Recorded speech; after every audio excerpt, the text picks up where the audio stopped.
6.3, Scoop Daniels here. Good morning, and I'm joined by a very special guest, Corey Harris. Went to high school with him, known Corey for many years.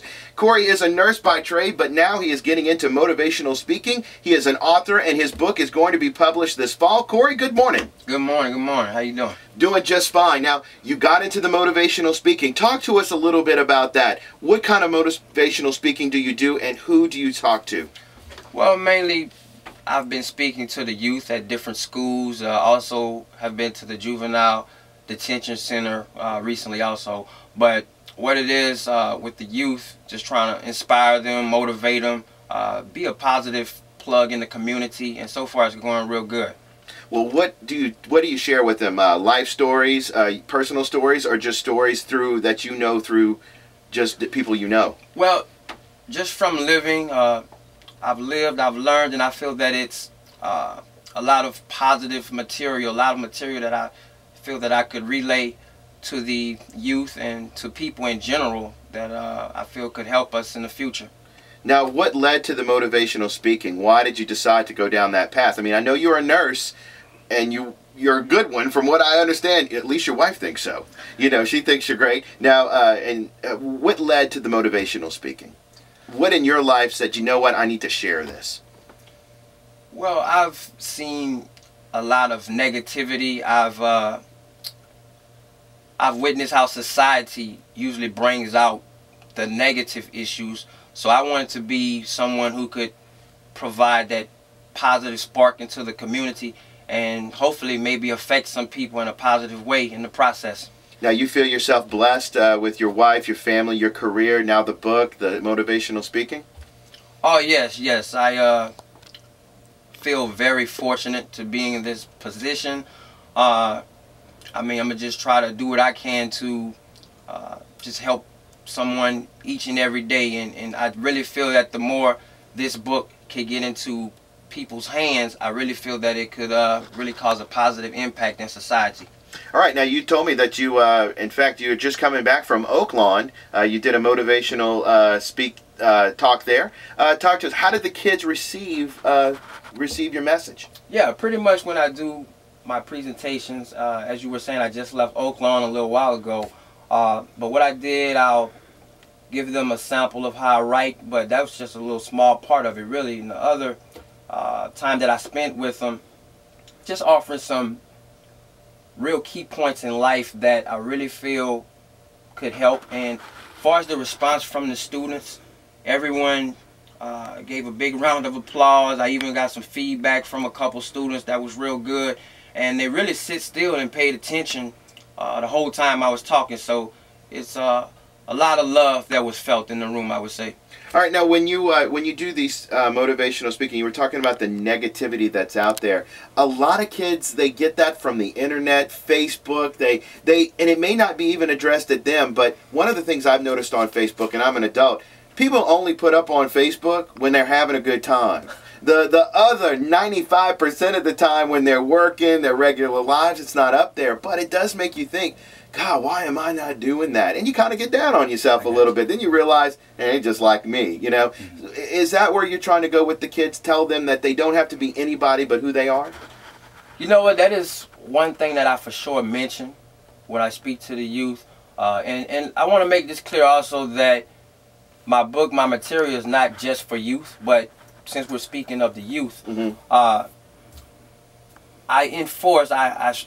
emphasize the fact that remember that we are individuals, and not to just follow the crowd or just follow the norm or whatever your clique think is cool. I try to stress the fact that remember that at the end of the day, each of us are on our own paths in life, and we should remember that we are individuals. We're visiting with Corey Harris. He's a motivational speaker. He's also a Terrebonne Parish resident, a Terrebonne High graduate. He's got a book coming out in the fall. And Corey, when we come back, we're going to talk more about that book. All right. All right, we'll be back with more. You're listening to LA 106.3. Corey, tell us a little bit about this book. Now, I know you're a writer at heart. You've been writing for a while. I read your stuff on Facebook. Talk to us about the book. Well, my book, my poetic pieces, they all come from a positive state of mind. When I write, I try to keep in mind that I'm trying to reach a very broad range of people.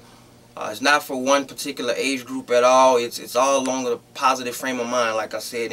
And when you read it, the feedback I've gotten, it's all been, you know, just positive creations. It's been positive feedback that gets. So that's what it is, all from a positive state of mind.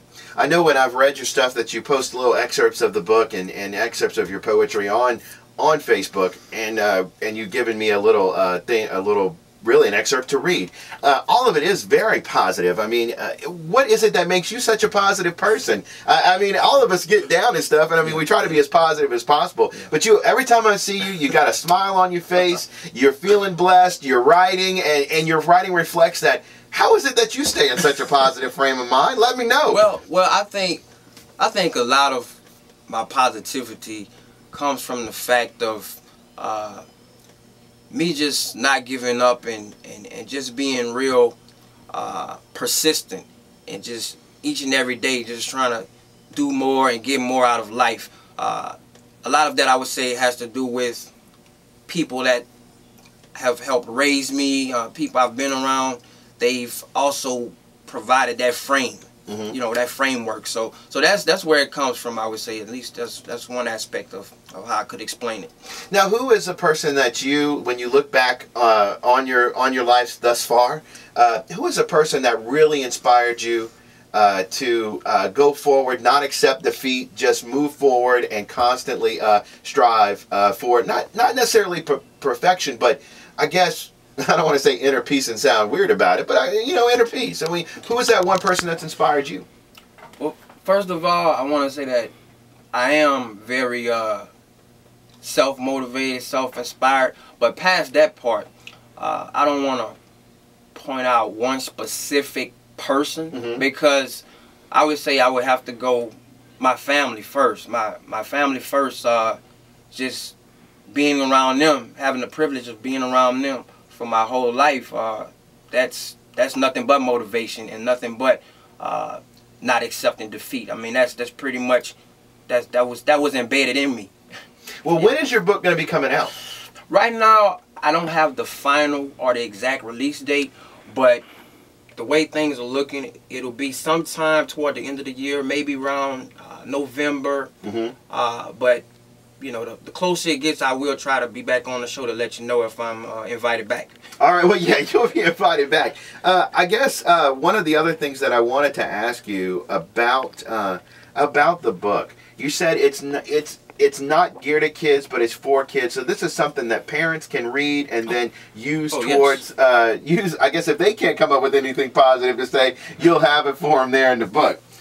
But yeah, my book, it's not tailored for one particular age group, as I said before. Basically, anyone who could read and understand what they're reading, they could get something from the book. So, I mean, hey, feel free to check out some of my stuff on Facebook, or I'm also on Twitter if you want to know. What's your Twitter handle? My Twitter is @CoGoodie, which is COGOODIE.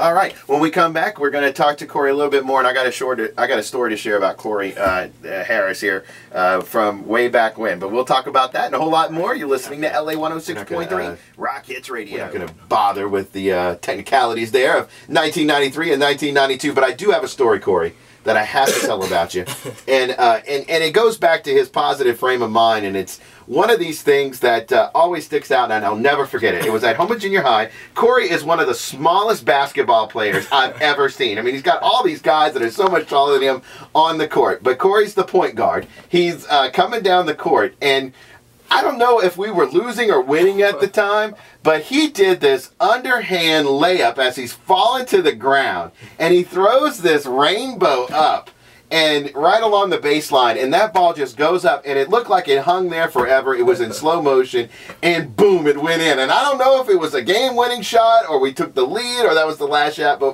before halftime, but my friend, the crowd went crazy off that shot. You were all over the place. And and the reason I share that story is because you may not have been the biggest basketball player, but boy, you played with a lot of heart. Yeah, and that's actually still today, man. That's one of the first questions I get when I meet people is, hey man, you still playing ball. But I mean, these days I'm so busy, I don't really have time to play ball. You know, my perspective on that has changed a whole lot. But I surely enjoyed it when I did play. Now, when you were playing, and this just goes back to the positive, the role modeling and the speaking, and then again in your poetry, when you were playing, you know, you weren't by any stretch of the imagination the tallest guy on the court, but you played big, man. You played big. You kind of like Chris Paul plays big. He's not the biggest guy on the court. I mean, tell us how that affected you. Man, ever since I first dribbled a basketball, I never viewed myself as being at a disadvantage on the court. Really, for example, I used my speed, my quickness, and just the way I would outthink people as an advantage to me. So that's really how it went. I never really viewed it as being a disadvantage at all. I always felt like no matter who was defending me, I could make something positive happen for my team. All right, and now let's go back to the book. The book coming out hopefully late fall of 2012. You can check you out on Facebook. It's Corey Harris, I believe, is on Facebook, and you have a Twitter handle, which is Twitter handle is at CoGoodie, which is COGOODIE. Well, Corey, much success in the future, my friend, and good luck with the book and the motivational speaking. You're a hell of a guy, man. Everybody always says, no one ever says anything negative about him. I'm telling you, you bring up Corey Harris, there's not a negative thing said about you, and I guess, if anything, that's a positive. There you go. Well, Corey, thanks a lot for coming in, spending some time with us, and once again, much success in the future. Thanks. It's been a blessing.